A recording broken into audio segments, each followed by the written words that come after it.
Bago ang lahat, grabe, tingnan nyo nga naman itong Vivo Y81 mga kaibigan, 6128 na po ang storage niya na dati ay mabibili pa ito sa 4,499.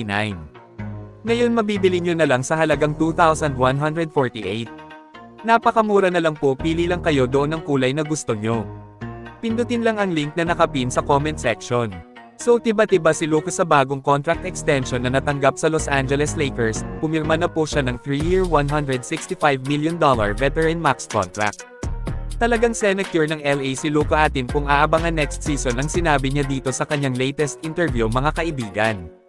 Ani niya dito na kumbaga ang Lakers nga daw ay handa na sa kampyonato, pinaniniwalaan ni Luka na sapat na ang lakas ng grupo nila para makuha ang kampyonato next season. Well, kung titingnan po natin ang lineup ng Purple and Gold sa susunod na season, ay solid nga din naman ang kupunan dahil sa aksyon na ginawa ng front office nila ngayong summer. Kinuha po nila si Jake LaRavia, sa tingin ko solid ang magiging contribution nito sa LA next season. Yung depensa nila sa labas, inasikaso din nila, kinuha nila itong si Marcus Smart na kilalang mamaw dumipensa. Matibay na pangilalim din na halatang pinakakulang sa team last season ay nasolusyonan din sa pagkuha nila kay DeAndre Ayton. Goods na goods talaga ang galaw ng Lake Show ngayong off-season, mas mararamdaman na natin ang isang Luka dahil binigyan ng sapat na sentro. Yung laro ni Luka sanay na may sentrong mamaw kagaya nung nasa Dallas pa siya. Kaya kabang-abang po ang bagong Los Angeles Lakers, at wag po nating kakalimutan syempre na may LeBron pa sila.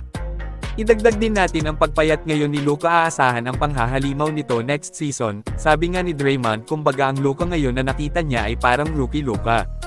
Ibig sabihin magiging sakit sa ulo talaga siya sa susunod na season. Nasa listahan na rin ito kay Dre para sa MVP. Kayo mga kaibigan, ano ang masasabi nyo tungkol kay Luka at sa sinabi niyang babalik siya ng finals next season? Mag-comment lang.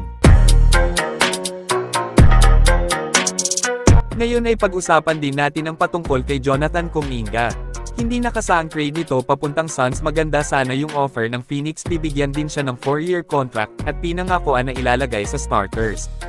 Kaso Sacramento Kings ang gustong puntahan ni JK, si Malik Monk naman at isang future first round pick ang ini-offer ng Kings. Pero mukhang ayaw pa yatang tanggapin ng GSW, maraming fans ang nakaamoy na itong si Sabonis ang gustong kunin ng Dubs. Malabong mangyari kung si JK lang kapalit, syempre dapat maglatag din sila ng magandang offer kung plano nilang kunin ang Kings big man. Grabe, isipin nyo kung mapupunta ng Warriors si Doma, sure ball na magiging napakalakas ang GSW sa kanya. Tingnan nyo nga naman kung gaano kahalimaw maglaro ang taong ito. Sinabi rin ng iilan na walang imposible, parang biglaan na paglipat ni Miles Turner sa Bucks.